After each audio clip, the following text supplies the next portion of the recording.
Hello all, and welcome to what might as well have been the start of an entirely new season, because things have happened since the last round in Australia. Most prominently, you'll probably notice there are no BMWs in the top 15 of the qualifying, and that is because they have slightly been nerfed, so as to sort of balance out their overpowerness in the first half of the season. And I have sort of fixed their extreme grip problems that meant they would never ever slide, and it's sort of fixed, but it's not perfect. It's more like a temporary fix at this state. But it has been looked into, and it will be as we get underway in Bahrain for round 7 of the GT Championship. And it is all of the Porsches and all of the Ferraris at the front, and the Porsches are the better starters, as contrast to go on the inside of bike, starting in second place, and the AI just forgets how to even, and decides to create a massive roadblock instead. So, well, that's going to cause some trouble down the pack. Might now fall into 4th as both Ahmed and Cohen flips past him. Fistpool untroubled up in the lead. And then we just have all the cars following them. So, yeah, that's the standings after the first few corners. And you might have noticed there, that's Costas AI overtaking Dammit. So, wait, did I say that right? I did! Oh, Costa has forgotten how to forget how to go fast. That's amazing. I didn't think I was ever going to say that, but apparently I do. And according as well as look past, the Ferraris are actually being sort of competitive right now. And well, never mind the Porsches, because they've been competitive pretty much ever since Monza. That was sort of the point at which Porsche decided, okay, maybe we should actually start racing. And speaking of Porsches and racing, let's take a look at Team Turd Racing, which, because punishment teams, yay. And now demonstrating the team name, as Whitfield makes a mess of things, running in 9th at the time. He's definitely not that anymore. And that spin's going to send him all the way down into BMW land, and in this case, BMW land is not good. Usually BMW land is 10th place and everything above. This time it's 20th and everything below, pretty much. So, I don't think he's too pleased with that. This is the one race where you don't want to say you've ended in BMW land. And he's got some work up to do if he wants to score more than these few points he's up for right now. And, but well, a mere matter of about a minute or so later, coming on to lap 8, this is Loza making a move on Jackson on the inside of turn 1, and he sort of gets the move done. Here, as you can see, he is ahead, but not quite enough for Jackson to not get on the inside of him on the next corner. And now instead he's vulnerable for attacks by Lawson, so he will have to go to the inside to defend as we see all of the cars go past. Question now is, can Lawson keep it around the outside? He is not too far behind. They're actually side by side right now. And it looks like Lawson has got the inside, but Lawson is on the inside for the next one. But Lawson keeps it around the outside. A great move there. And I actually didn't think I was ever going to see AIs go too wide there. I think surely if it was human competitors and everything, they might be able to pull it off, but I'm quite surprised that the AI is. But then again, the AI varies widely from track to track. Losa's not quite done here. Thinks about going towards the inside, but that's just cost him all of the speed. And now he's instead left vulnerable to the Ferrari. So, well, from the ashes to the fire, really, because the BMWs, he can fight, the intra-fight. The cars are extremely similar, sort of dead-on similar between the manufacturers, but the Ferrari has got more power. So the question now is, who of them is going to come out on top? Loza has got the inside, and the Ferrari runs out of grip there.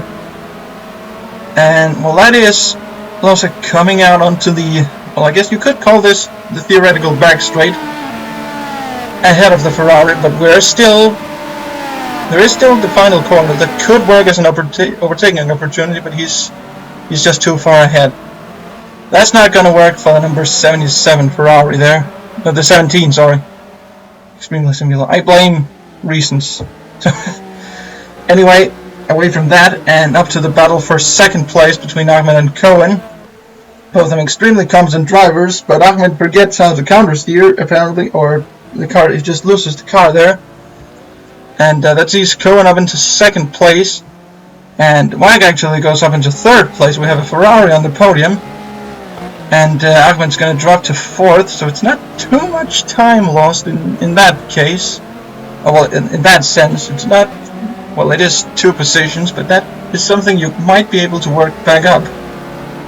Trust me, people are going to have a far worse time later in this race. And you just see them there coming down the straight. And now we jump forward for another little period of time, because somehow Neyland's actually managed to get his car into the top 15. I think he's running it around 12th or so around this time. And he's now going to have to try and make the best he can out of that. Michelin tries to go out the inside, not quite getting around there, but as we all know, you just can't hold up a Porsche on the straight. It will just swoop right past you no matter what you're driving, unless it's another Porsche, in which case it might be interesting. And the Ferrari follows suit, and that's Neyland 2 places down on essentially a straight. So, well, that's quite a lot of positions lost over a relatively short amount of time. By no mistake of his own, really. So it's not like you can blame, I had a spin and then I lost everything, like the others might be able to. And just to make it worse, you might see Dammit as well is now on his back. Dammit as well is doing quite well here. Not making too many mistakes. And now we have the number 77, and that's a spin. And, well, that's the AI back in their usual routine. Just as we were praising Dammit, his AI forgets how to corner. So, that is just, I shouldn't have said that. If I haven't said that, then they might not have spun there and done good. You know, that's just this usual thing, you know. That always seems to happen. And now for some reason we're seeing it again. I don't... No, that's not a replay actually. That's just me being a fool here. But they just decided to do the exact same thing on a few laps later, so this is just chaos at this point. But that is, let's applaud the AI for a second here, because that is what we've been seeing ever since the Valencia test of the Porsche Cup. At some point in the race, there's got to be someone doing parallel parking right in the middle of the racing line.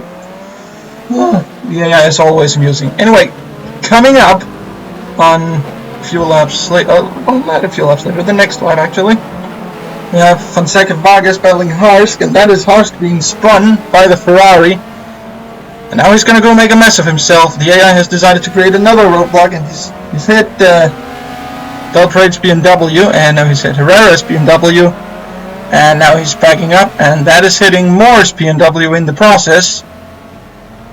And that is just all of the places lost for him. He tries to get Nagato as well, doesn't quite manage to, and now he's trying to do a 3-point turn, and the AI can actually do that. Well, I guess that was just one of those derp moments the AI has. It's the same tradition as the parallel parking, really, and let's jump forward to when the DNFs start happening, because we could go do this all the time, you know, with the things, and, well, the first DNF is Bobby's Ferrari. It runs out of fuel. There was a problem with the pits and things happened. The AI does find their way around, and at exactly the same time, really. This is what happened to the guy who can't even name. And that is out of fuel as well. And this happened at the exact same time. So there might be a fuel problem in the Ferraris. Or, well, that's the cover story, because really the AI forgot how to pit. And there was one more DNF, which was the Dank Tank, unfortunately. Oh, well, from fuel problems, that was the Dank Tank, but the clip sort of corrupted, so it wouldn't even work. So all that's left to say really is that thanks to a clever pit strategy, the winner would actually be Ahmed, and Cohen in second and Fizzbull in third. So basically the reverse order of what they were like just before. And, well, that's really all there is to say. A great race by the Porsches, and a great race for the Porsches. And that is going to be some good points for the championship for all of them. And as you can see, Costa has forgotten how to forget how to go fast. He's actually made it into the top 6, and so has my AI. This is completely the reverse world right now. We're not in Australia, and the results table is still upside down. What's going on here? Well, this is madness. I don't really know what to say here, because I'm sort of mind blown right now, and even more when look at how Cohen's just jumped up the table. He come from nowhere and right up into P3. Those have been some pretty important points, and Raven as well manages to jump into the top 10. So the Porsches have had more presence in the standings than the Ferraris, but never mind, who knows? By now, everything can happen. And on that note, I'm going to lead some drama for the next round, which is at Road America. So, who knows? We're back in the Americas next time. Maybe things will happen there again.